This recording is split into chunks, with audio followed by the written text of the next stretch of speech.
Hi, my name's Asha and I'm here to talk about my FMP, This Way Up. This Way Up is a brief that's very open to opportunities because we started the project looking at objects and collecting these. This meant every object that you collected really meant something to you, and I found that with my objects, although I wanted to collect a range, I ended up picking up mainly animal figures, and I think that appealed to me because I wanted to know history behind who created them basically. But because they're sent to charity shops, like, you can never find out the history of them. Basically, in the end, because I was so much into looking at animals and stuff, I started thinking about the zoo. And because I was doing an Observer sketchbook, I was thinking this would be a really great connection to make. But however, I just couldn't afford to go to the zoo every so often. So after talking to some peers and getting some ideas, I thought, oh, I could actually go to somewhere smaller, somewhere a bit more local. So basically I looked at previous projects I'd done, and one in particular stood out, which was Rabness. And Rabness, I interviewed various people to find out their opinions, but I was mainly focusing on the younger generation. And because I felt that most young people don't actually go to these places, I really wanted to find out why. And in the end I was really surprised, because most people actually did want to go to these places, but it's only by themselves or with family. And basically what I want to do with this project is continue it on. I wanted to focus on the impact I can make on the younger generation by making them more aware of the environments they're in. I wanted to look at how birds and basically nature is being impacted by the decisions we make, but most people just don't know about this information. Like, they don't have any information about birds. I mean, I did some primary research. I went to Rabness and there was literally barely any information on these birds. One of the hides had some slides on the front of the hide, but there was just no information available. Like, if you had a dog or anything like that, you just wouldn't be given access. And if you're going to have children with you, it was an extra 2 miles onto your walk, and it was just like, you just wouldn't take your children down there just because it's that much more effort.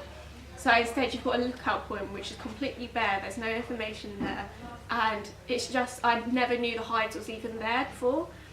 So basically what I wanted to do, I wanted to show that they are there, and I wanted to show that there aren't just one particular bird. Like, most people think of seagulls or blackbirds in your garden, they don't think about the various ones that we don't accommodate for because of how the environment is nowadays. And basically, to give my opinion across, I looked at infographics. Infographics is basically a way of getting simple information across which all people can understand, because they use imagery such as iconography. And iconography is something I really want to research a bit later, but mainly right now I'm looking at flowchart. And basically this means that people can look at this flowchart, they'll ask themselves questions about what bird they're looking at, and whatever answers they get, they will lead to the bird that they're looking at in the end. And this will basically make it easier for other people, like even children, to look at and understand. And this way it's teaching them different ways of understanding animals and their environments, because obviously these ones weren't very good because they're like reflecting, is hidden away, there was trash everywhere in these hides, and it's just not where you want to take your children. And so basically after this I looked at Gestalt theory. Gestalt looks into how imagery is read. So with infographics, it's really important that you focus on how someone will read your information so they actually understand what you're trying to give across. But I also looked at the history of drawing with a documentary called The Secret of Drawing.